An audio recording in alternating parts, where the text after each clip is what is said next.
It was truly a deal breaker having no rear wiper on IONIQ 5. Watch this right here. Oh my god! In case you didn't know, this is what I am referring to. All right, let's pick up some speed here.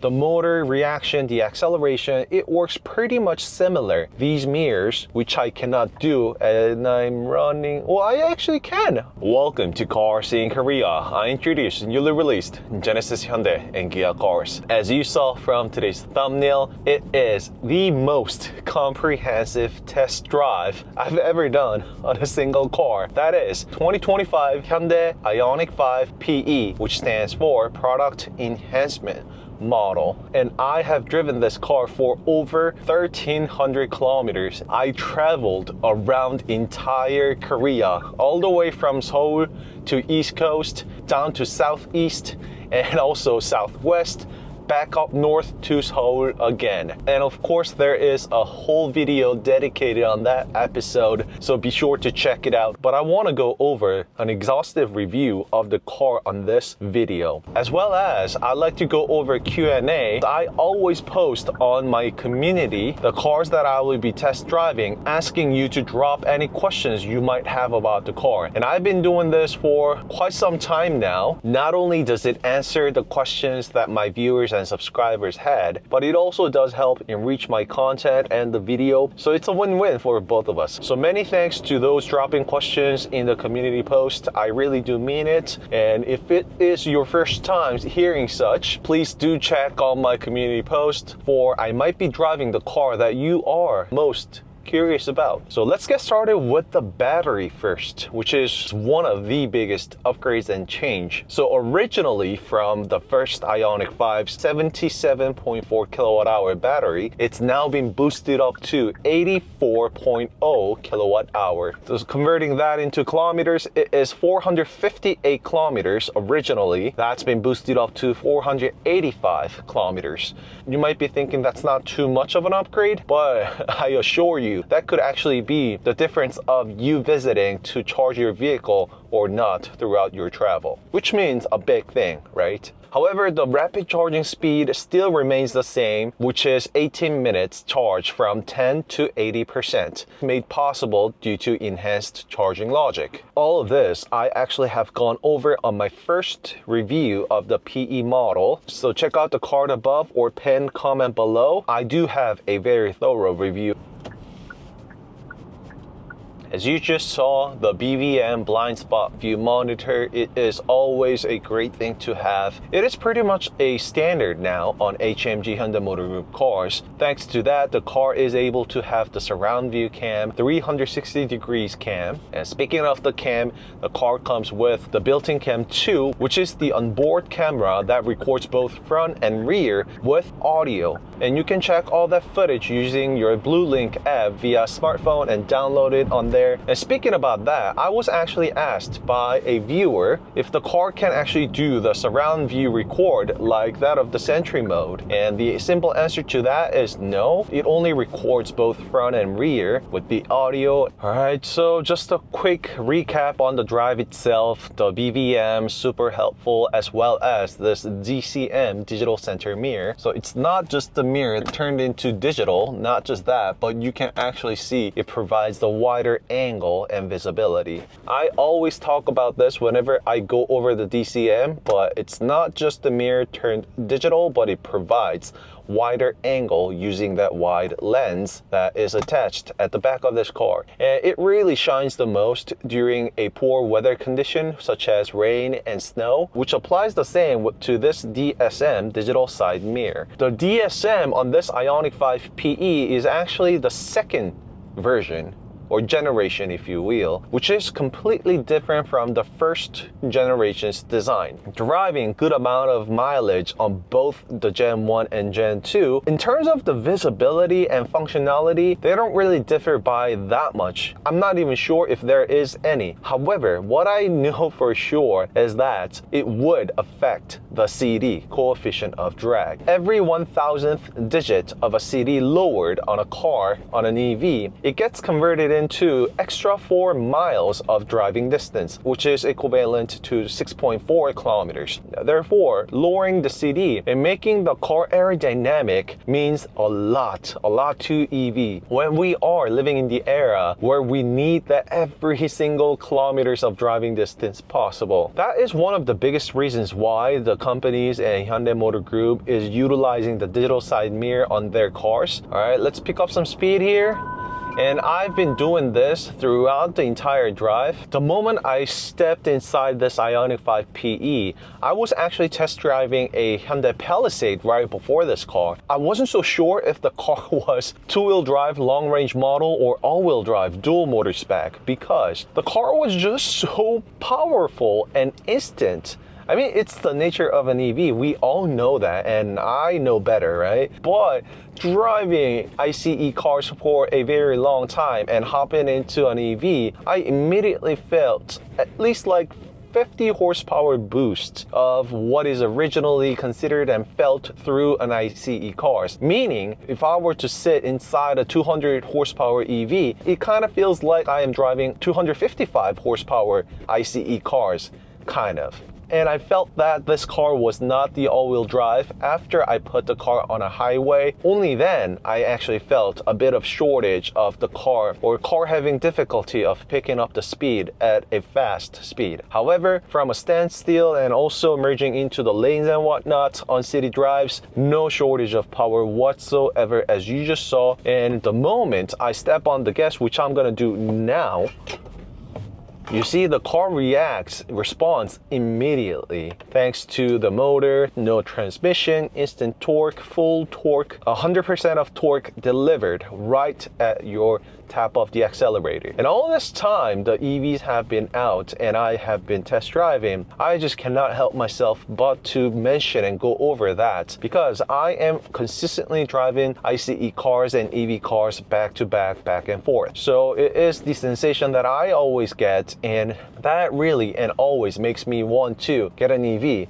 on top of being able to run AC and heater anytime, anywhere, even inside underground parking lot, which is a huge plus. And you can have this car running 24/7 technically, wherever you are. It's illegal here in Korea to have your ICE cars running inside the underground parking lot structures for no reason, except when you're driving in and out of such facility. Getting back to the DSM Gen 2 I was telling you about, it also has different turn signal design. The light pattern is different. However, Hyundai did not forget about the 5 pixels on the side mirror, which I absolutely love. It's quite fun trying to spot and locate where there are 5 pixels on this car. You will see some of them. Drop in the comment below if you found those 5 pixels on your IONIQ 5. On top of the design, the digital side mirror Gen 2 also is shorter compared to Gen 1. So when you fold these mirrors, which I cannot do and I'm running, well, I actually can. Maybe when I'm going high speed, that's when I cannot fold the DSM.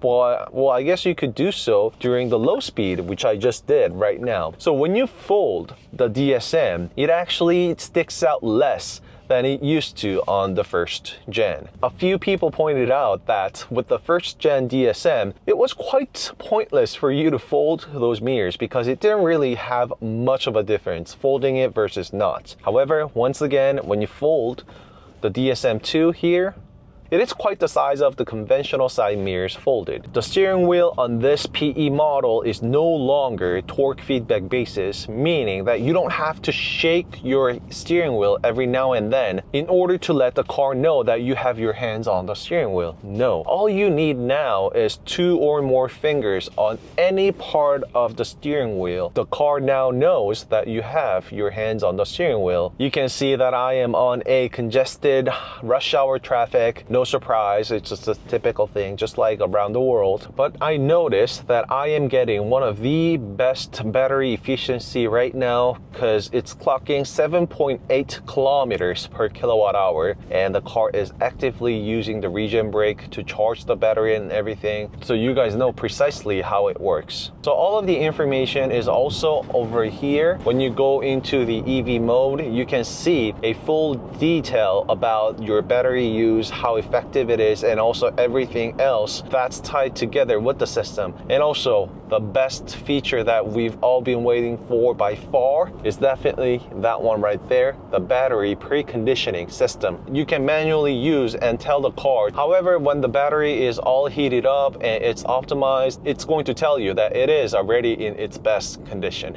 Most of these I covered it already on my long distance video, so feel free to check that out. Wow, so quite the difference I am seeing here, because I actually clocked pure highway driving conditions in terms of the battery use, and I was clocking at about 3.3 kilometers per kilowatt hour to 3.6, which was driving the car solely on the freeway because I resetted the tachometer on the service area and drove it for over 20 kilometers. So I can tell you confidently that the highway driving battery efficiency is about 3.3 to 3.6, but come this congested city drives, the number is going all the way up to 8 kilometers. I even saw 9 kilometers. As we know, the temperature plays a big role when it comes to the battery efficiency, so expect to see over a 9 kilometer figure on your city drives and congested drives, of course when the conditions are met. I am confident that this car can easily go over 500 kilometers during the best EV season, which is going to be the summertime. Again, the official number here is 485 kilometers. However, as it has already been with the first IONIQ 5, the driving distance that this car provides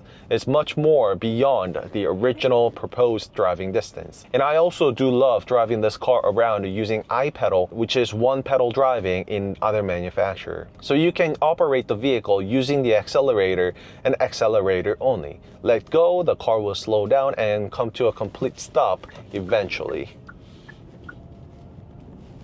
The car, the HDA2, the latest tech that this car gets, along with the HOD hands-on detection I told you about. Also, the car does automatic lane change for you, so all of these put together takes most of the burden away on your highway long distance drives. I definitely have felt that on my 1,000 kilometer test drive. The automatic lane change, when I first saw that feature, I was a bit skeptical about it because it's not the most responsive and it doesn't really change the lane all that fast for you. FYI, Hyundai decided to make that algorithm and make the car behave in such way for mostly because of the safety reasons. If Hyundai wanted to, they could certainly have made the car to be more swift and prompt, but they made it to be most conservative, and that is actually the route that Hyundai is taking. Because we know some of the other car manufacturers and brands, they are quite aggressive with autonomous part of the vehicle, but well, that's not quite it for Hyundai just yet. Mark my word, Hyundai can do that if they wanted to. So fingers crossed, hopefully we get to see more of that in the future. I really do feel the differences and upgrades in terms of the vehicles, EVs. Whenever I hop inside the brand new EVs, I actually do feel that slight difference and changes. So this is the E-GMP chassis, electric global modular platform,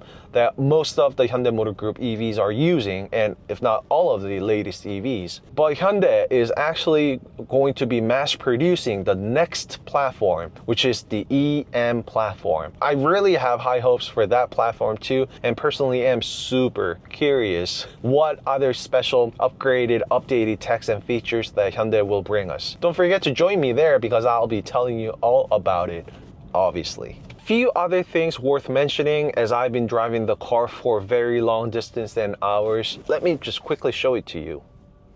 So that is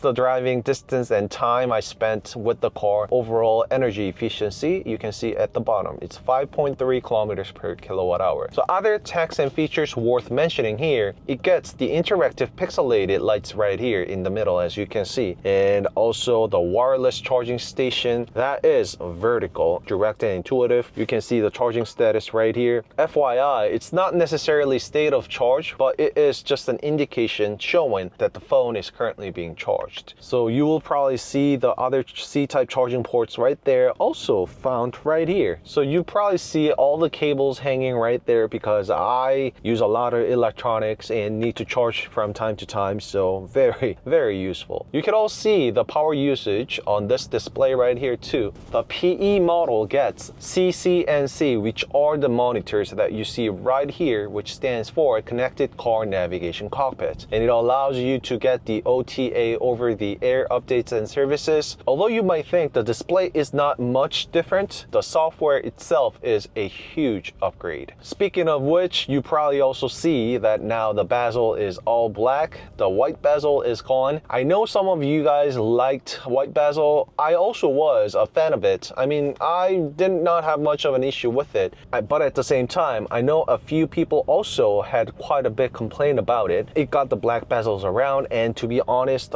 it goes really flush with the car, especially when the display is turned off. It's super cozy, comfy, using the HDA2. Throughout the drives, when you need to sit inside the car, maybe when you're charging your vehicle, I always have used that relaxation mode, the zero gravity seat mode, if you will, which is available on both of the front seats, the driver and the passenger seat, and have that vision roof wide open, enjoy the sky to yourself. It's cherry blossom season here in Korea. It almost gave me the sensation of being inside a convertible. Well, except for the wind part, and of course nothing beats the convertible, but even the wide panoramic sunroof that a few cars from HMGs have, it can never put up a fight with this vision roof.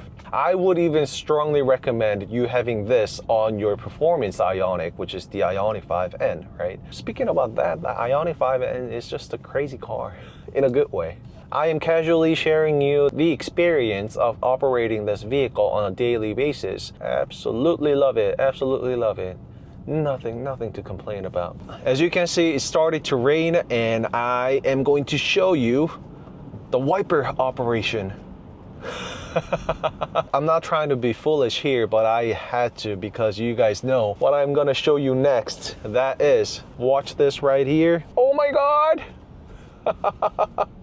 So there is the rear wiper on IONIQ 5, and yes, there is also the washer fluid on the rear. A lot of people actually dropped in the comment saying that it was truly a deal breaker having no rear wiper on IONIQ 5, where countries have severe weather conditions, heavy rain, heavy snow, moist weather conditions, you name it. We all know that we do need the rear wiper from time to time, especially on an SUV. I mean, for instance, look at the car in front of us, Mercedes-Benz CLA, a coupe design shaped a gentle curve of a sedan. You don't really need that as much. There is not much of a vortex created at the back of the car, unlike it is with the SUVs. Not everybody needed the rear wiper, I know that. However, also there were people who really desperately needed that and was truly a deal breaker. Come IONIQ 5 PE.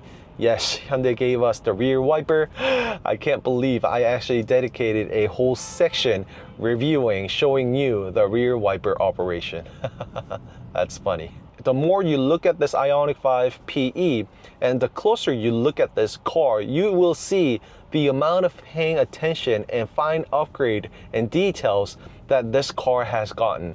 You know, rear wiper, interactive pixel lights, the brand new ccNC software, and rearrange the buttons, and also the physical buttons in the universal island. And I don't know about this one. It's just a drop-down glove box from the good old drawer type. That was my favorite. I don't know why Hyundai decided to get rid of it. I guess some people had the complaint about the drawer type. Let me know in the comment below if you are a team drawer. I've been asking the same question over and over. I really like the drawer type. I really hope that Hyundai would also bring it back to some cars if possible. I think you could actually load more stuff in a drawer type because of the nature being. You don't need to worry about items falling off when you're opening up your glove box. I mean, don't get me wrong, it is still much larger and gigantic compared to any other regular vehicles. So I guess I did spend a lot of time with this car. I have so much things to go over despite all of the videos I made with the car already. Alright, I think it is now time for me to go over some Q&A, the questions that you guys left me on the community post. I always try my best to go over and answer the questions possible, and I actually focus a lot on those very points and questions that you guys leave me during my test drive. Again, I would like to take this opportunity to thank you and also really want to encourage you to leave questions there. So in case you didn't know, this is what I am referring to. There is the community post on my YouTube channel. There, I post the videos on the first day of, so you guys know a good idea of the vehicle I am driving and the interior, such and such. So first question, how is the range compared to the last year's model? As I have said at the start of the video, it has been increased from 458 kilometers to 485 kilometers, but I really strongly believe that you could easily go over 500 kilometers, but the numbers given by Hyundai is precisely what I just told you. So the next question is the range NVH on highway. Okay, so again, throughout the course of 1,600 kilometers of driving, I did a lot of highway drives. I actually literally ran outskirts of the entire nation for the past 3 days. It was just truly a beauty to drive this car around. Thanks to the HDA2, HOD, hands-on detection, all of this I actually just went over in today's video, but a very on-point question, because NVH is pretty much everything that you can expect from a car when it comes to your driving experience and sensation, noise, vibration, and harshness. So let's get started with the noise. In terms of the windows, both of the first row and second row windows, and of course the windshield, gets the acoustic glasses, meaning it's dual double laminated glasses, providing enhanced noise control by not allowing the outside noise to come into the cabin. There is also an upgrade in terms of the sound absorbance around the inside the car, and I also have test driven the original IONIQ 5 and this PE model back to back on the same driving course. Both of them were rear-wheel drive, but there sure was a difference of one car having 3,000 kilometers on the odometer. That car was also 20-inch wheels and tires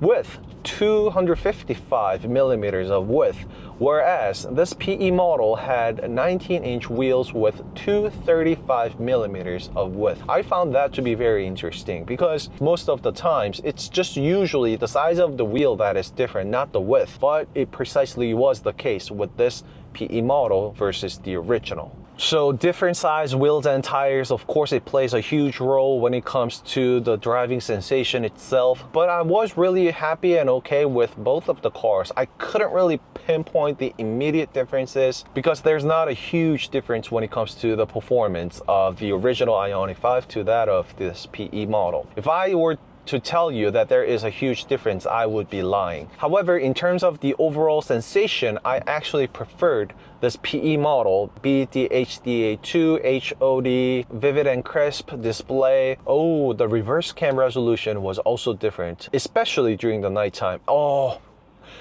and definitely the IFS, Intelligent Front Light System, that this IONIQ 5 PE gets. I think I will come up with a video of it on its own, and you will see the difference of the original IONIQ 5s just turning on and off the high beam versus IFS, Intelligent Front Light System, where it has a diverse range of operating the high beam, turning on and off each individual headlight to provide you the best visibility possible. In terms of that, it's not as delicate as it is on a Genesis level, because Genesis has what's called MLA, micro lens array, and if you see the headlights of the latest Genesis alone, you guys already know it's a huge difference. It has the tiny cubes on the headlights. Each of the LEDs work individually when it comes to the IFS on the Genesis, but I definitely want to say this PE IFS is much more closer to that of the realm of Genesis than it is with the original one. You see me get all excited, right? Because I actually felt and test drove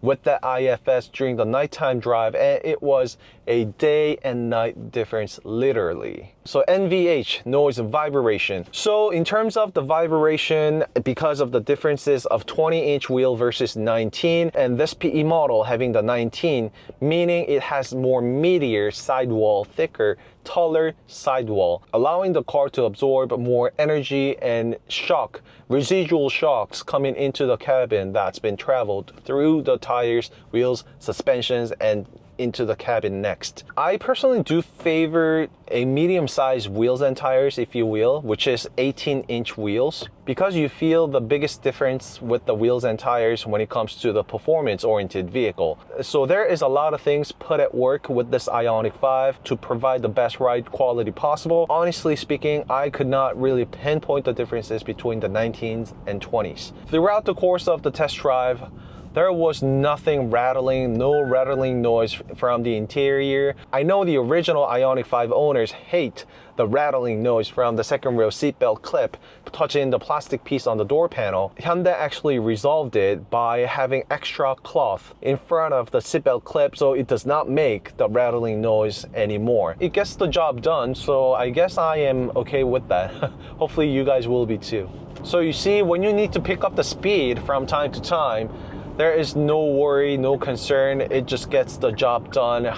The congested traffic rush hour, as I've been telling you, I drove 24 kilometers for 1 hour and 20 minutes. Yes, rush hour indeed, but 7.9 kilometers per kilowatt hour. So this is the real world data I am showing you. Yep, so the next question, it says, rear wiper testing for us, please. Is wireless Android Auto and Apple CarPlay stable? Yes, they are. But one thing I want to mention though, if you are using 2 or more apps that require the usage of GPS, I use smartphone navigation, which I am using right now, and there's another app that I use from time to time together with the navigation. The phone kind of becomes a bit leggy. I shouldn't really say leggy, but rather a bit less responsive. I think that is the best description I can come up with. And also, when you have all of this running and put your phone on the wireless charging pad, your phone does get quite heated up. But I did not see any warning from the smartphone. I don't think we need to worry about that too much. And the question was also asking if the information shown on smartphone app is displayed on the HUD. The answer to that is no, unfortunately. But I was told that you can do so with the Android Auto. But what I can tell you for a certain is that it does not do so with the Apple CarPlay at the moment. But the beauty about this car, the ccNC I told you about, you can have the OTA wireless updates. I'm pretty sure it will soon be ready and become available. And once it does, we will be able to get that using the OTA service without having to pay a visit to the dealership. The rattle noise, it's gone. I have not heard about that whatsoever throughout the course of 1,600 kilometers of test drive. Yeah, it was also that cloth and the new cutout, right? And I did also point this out in my previous video, so it might be that new cutout fully functional and working. I did not hear any rattling noise whatsoever. I also sat and drove a fair amount of distance on the second row seat myself too. I had no issue with the seatbelt whatsoever. So it's not like it was stuck in a certain place that it would not make the noise whatsoever. People were sitting on the second row seat on and off. Had there been a chance to make that rattling noise, it's not there anymore. How well does the route planning with the charging stops function? Oh, great question. So it is actually the IONIQ Guy YouTube channel. Shout out, he also made a reference to my channel when he was sourcing my video, because not everybody does that. Appreciate it. Just hit me up with anything if you have any questions. Great question once again, because I did intentionally use Hyundai and IONIQ's navigation system and punch that inside my route. The car on its own actually heated up the battery at the right adequate driving distance before I hit the charging station, so I can actually get the best charging speed possible. It was just amazing tech, amazing tech. And again, as I have shown you earlier, you can manually activate it. The onboard navigation from the Hyundai cars consistently gets updated in terms of the potholes and the road conditions, so which is also used together with the HDA to provide the best driving quality possible. So I would actually really encourage you to use the Hyundai's navigation, the onboard navigation, if you could. I know a lot of people are big Waze fans and a lot of people do like using a third-party navigation, and that is also me. I mean, I am using the third-party navigation on and off too. However, for all the reasons I just gave you, it really is worth it, so definitely do give it a try. And going back to the smartphone charging thing, I actually came up from home with the phone 100% charged, and I also am using 2 navigation apps right now, but the phone is completely charged.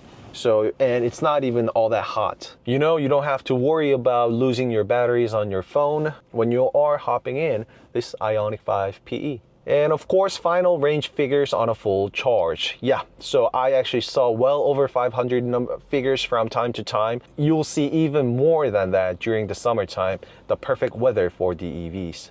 Does this show the navigation instructions on the HUD? Yes, I cover that. Will these be coming to the USA with all the features? Unlikely, unfortunately. Well, for starter, I can tell you that the DSM will not come to the US. Depending on a market to another, Hyundai actually has different strategy, different marketing strategy. It could be the legal issues, it could be the regulations. So some of the options and features you see on Korean model spec, you don't see it in a few countries. I know it's a bit of a shame. Hopefully Hyundai would be able to work it out because, well, especially this DSM I've been crying about. I love this tech. I sure do hope that the rest of the world, entire globe, enjoy this beautiful piece of technology. The car that I am test driving right now is the fully loaded model. So what you see here, you're not going to see any other extra features and tech that I am not showing you at the moment. And I can't believe it's only the first IONIQ 5 of the day because there are a lot of IONIQ 5s here in Korea.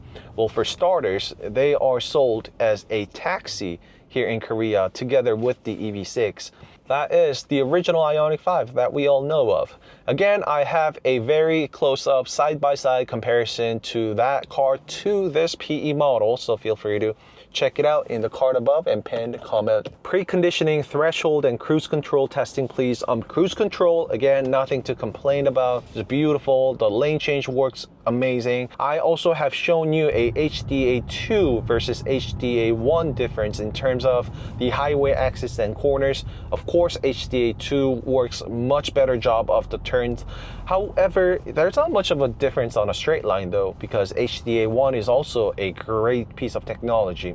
Because I have that on my daily drive at Kia Seltos. I'm not completely sure about the threshold you are referring to in terms of the preconditioning. There is not much of a thing that I can manually set. I can only ask the car to turn it on or off. Only when the conditions are met, the car will enable the preconditioning, as I've been showing you on that separate EV mode and menu. So hopefully that will answer your question. When you do use the onboard navigation, the system will automatically use the preconditioning to provide you the best optimal charging speed possible the moment you plug the charger. Feel free to drop in the comment below and ask me questions again if you feel like I did not completely answer your questions, okay? So infotainment system and improvements, route planning, battery precondition. So a lot of people are asking the similar questions, right? Because I know it is one of the biggest differences between the first and this PE model, right? It works beautifully. Infotainment system, although they might look similar, the ccNC is the latest tech from Hyundai Motor Group. The wireless Apple CarPlay, Android Auto connection, other UI, the GUI systems within the vehicle. It is pretty much a brand new display. Nothing to complain about. I think the design is also really upscale. It is trendy, but also quite classic at the same time. I don't know if I am making any sense, but that's how I feel.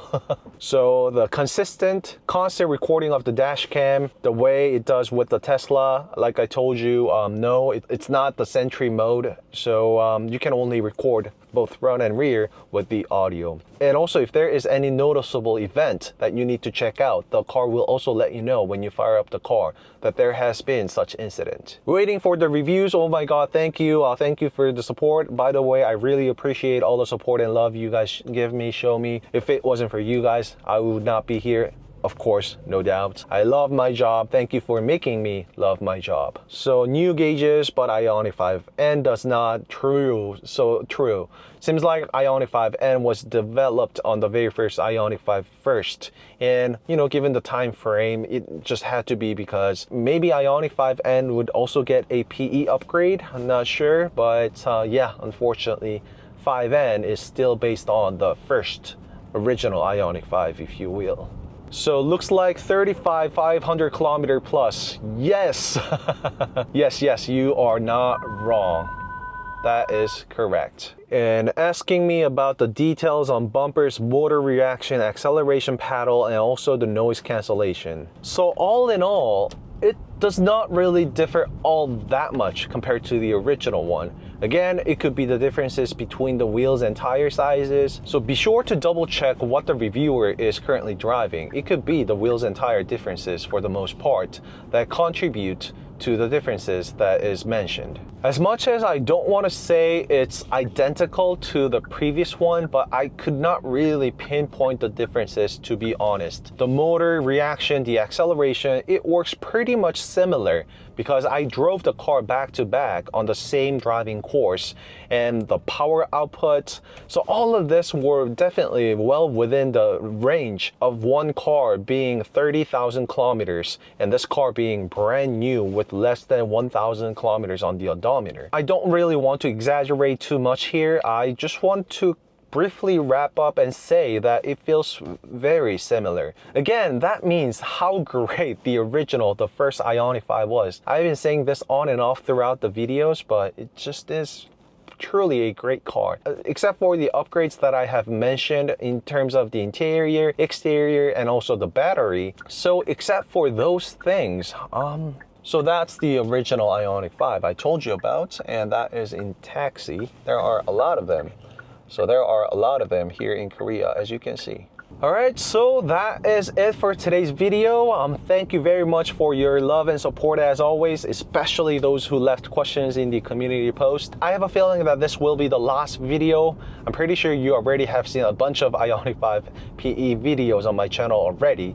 So well, until then, I will see you in the next video. Don't forget to subscribe and like CarSceneKorea if you did. I will see you in the next video.